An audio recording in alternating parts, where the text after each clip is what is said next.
Hey guys, it's Magic Pistolman here, and today I'm going to do a tips and kind of tricks, hints, I don't even know, just basically stuff that you didn't know about Fortnite. And now, a lot of people might know a couple of these, but I bet you will not know all of them. If you do, you're pretty smart. But these are all little things I've picked up while I've been playing, and they're really cool, and that's why I've decided to kind of share them with you guys. So, the first thing on the list is multiple teddies. So yes, it is possible to put multiple teddies on the ground. You can actually have up to two that I'm aware of, but I think if you have enough energy, you would need like Assassin Sarah or something like that in your support, or like the energy pylon. You might be able to place three, but it's a really cool. Um, I I definitely like doing it because it's kind of OP. You kind of need it for your defense, if you know what I mean. But so how you do it is you find a llama fragment, you place a teddy down, pick up the llama fragment, place the llama fragment down, and then once you place a llama fragment down, the game kind of like tells itself to like recharge your teddy. Like that's just how it's coded. So it recharges your teddy whenever you place a llama. So theoretically, you could place infinite teddies as long as you have llamas. So you can place a teddy, pick up a llama, place a llama, and then place a teddy. You can pick up another llama, place the llama, and place another teddy. But yeah, it's a super fun thing to do. If you ever see a llama fragment and you're like, oh, I really don't need it, and it's next to the objective, you can actually use it in the defense to place two teddies down at once. It's super helpful and honestly a pretty good tip. Yeah, so the next tip is floating teddy. Now this one's kind of simple. Some people might know how to do this, but it's not really that useful. But it's kind of like for the memes and just a really funny thing you can do to show your friends. But you can make the teddy fly basically, and it's actually it's good because then he has like a 360-degree range. He'll shoot under him, which is cool. I didn't think that he would actually be able to shoot directly under him, but yeah, he can shoot directly under him. So, I mean, if you just want to put one like above an encampment, it could work, and it would be really funny looking. But basically, what you do is you just build up, place a platform, place the tank on the platform, and then break the platform, and he just has like a 360-degree range, and like he has like I don't know the exact tile range of the teddy, but I do know that his range would then be down, up, left, right, 360 degrees. So it's really funny and just a little quick little tip there. Another tip that some people might know, some higher level people might know this, is that the projectile husks all have a melee attack. So when I say all of them, yes, all of them. Blasters, lobbers, pitchers, zappers, they all have melee attacks.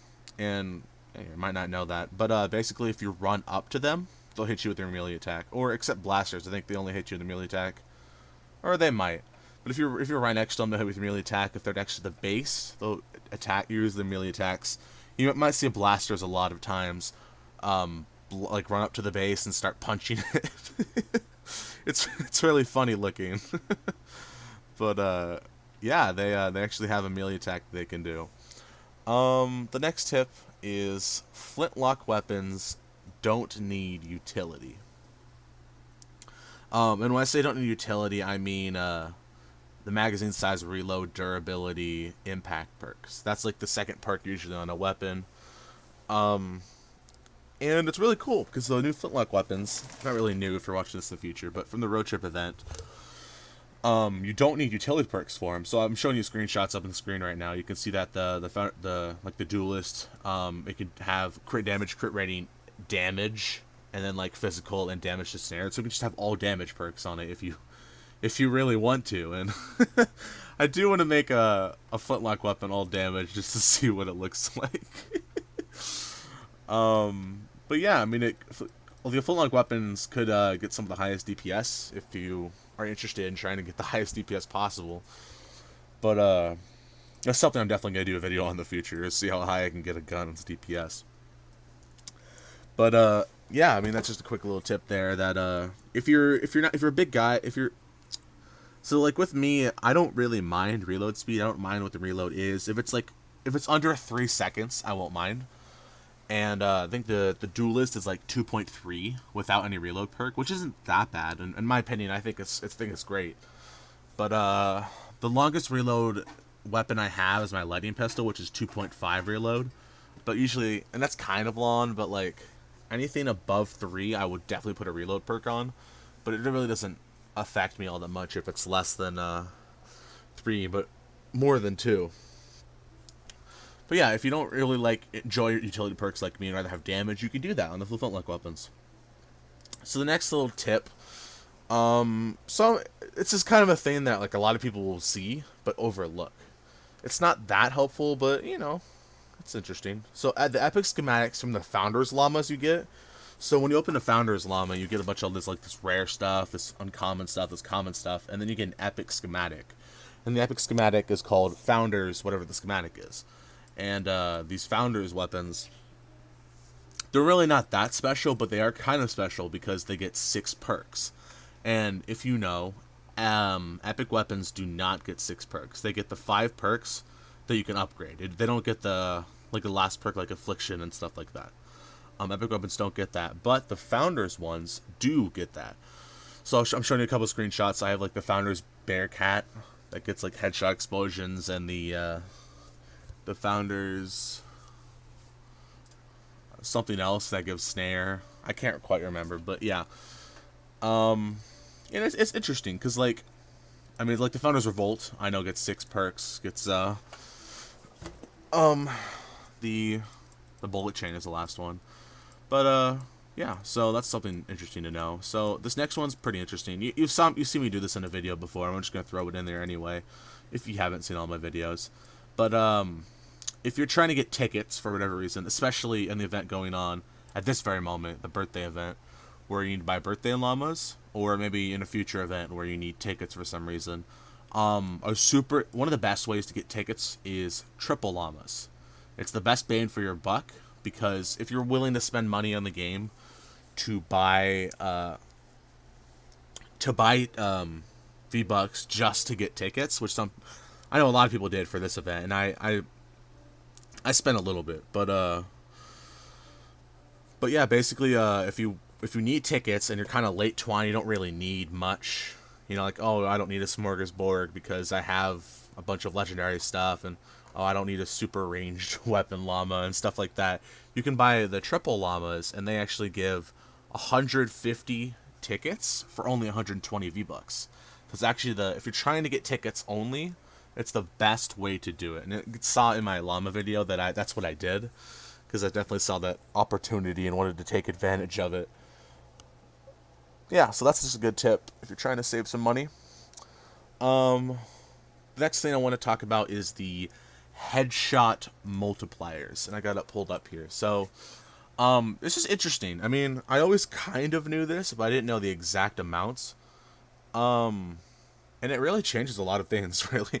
I mean, if you look at it, like it says, the first one is auto pistols do 1.5 times damage on headshots, which means like if the damage is 3,000, then if the damage is 3,000, the headshot damage would be 4,500.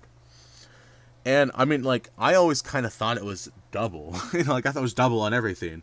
But no, the only thing that's double on is hand cannons, revolvers, surgical assault rifles, standard snipers, scoped standard snipers, auto snipers, and that's it.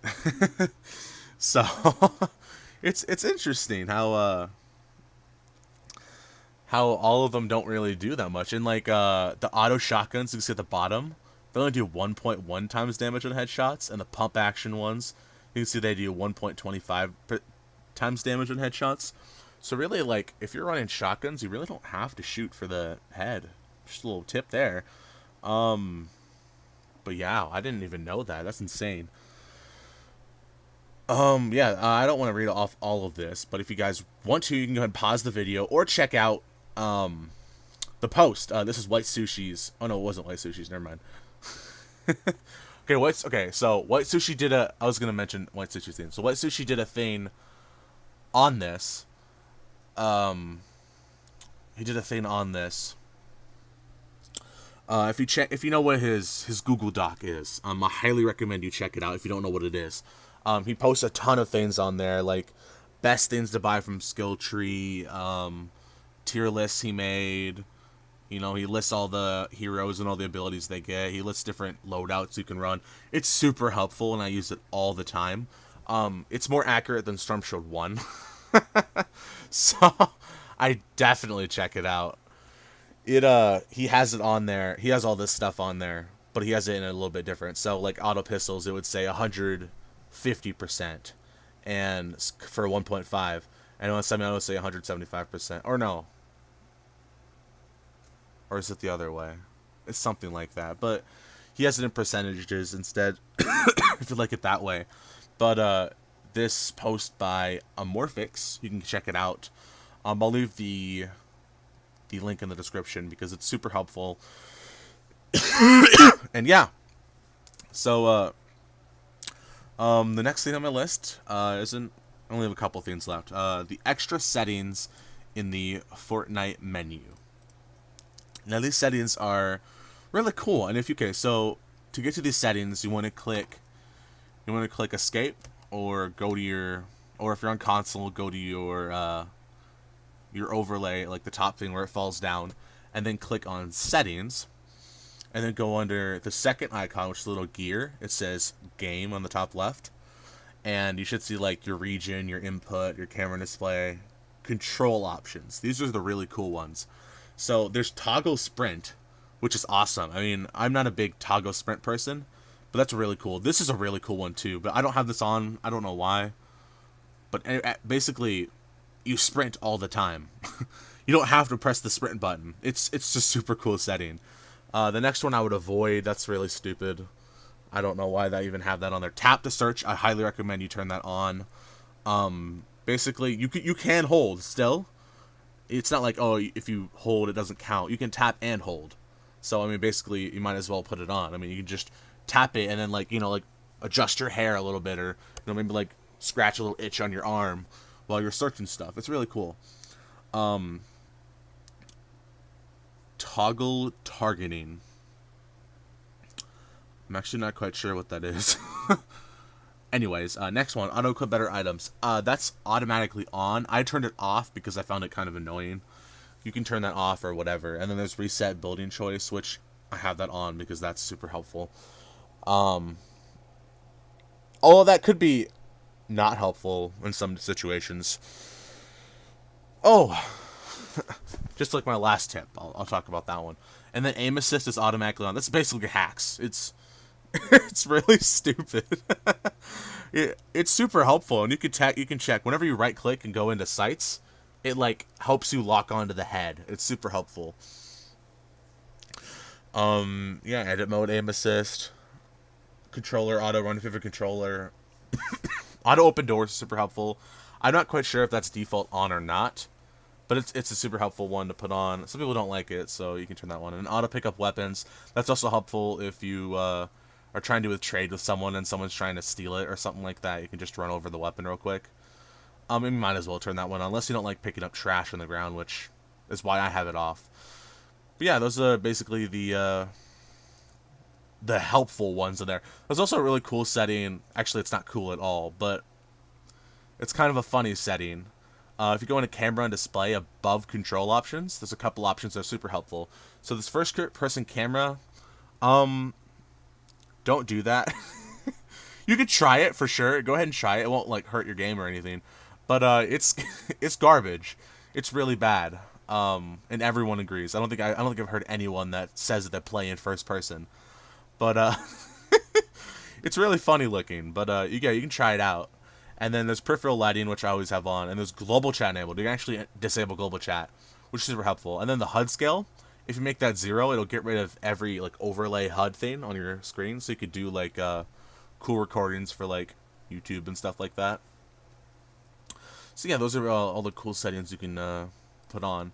And then the next one is, I don't have a video for this one because this is kind of rare, but The Outlanders have a 6% chance to find double loot, and this counts for when you open a tier 5 or tier 6 chest.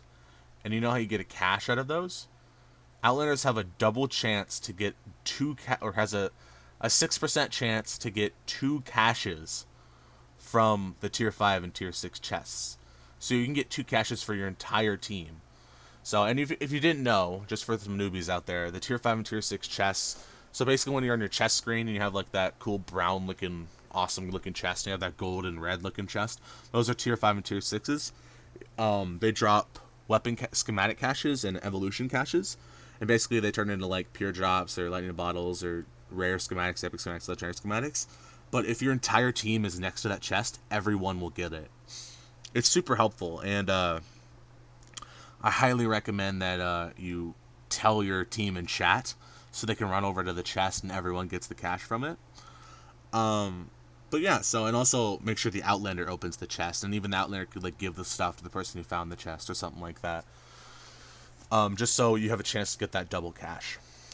But yeah, and then the last, yeah, I know, the last tip. This is a really cool tip. So actually, when propane zombies, whenever they throw a propane at you, and it's gonna explode, like let's say your build, right? What you can actually do is you can put a little small pyramid over it, and it'll break the pyramid and not the anything around it. So you can basically like contain explosions. You know, it's super helpful if they're like about to break the trap tunnel or something like that. This would be helpful if you turn the auto reset building choice off. I actually might do that now because I always have to press my building button, then like scroll over to my pyramid because I don't have any keybinds. But and then I never have time to actually put it on. But yeah, it's a really cool strategy that not a lot of people know about, and I'm excited to share it with everyone. So I hope you guys enjoyed all these tips that you didn't know video, and if you liked the video, please hit that like button and subscribe. Thank you guys for watching. Goodbye.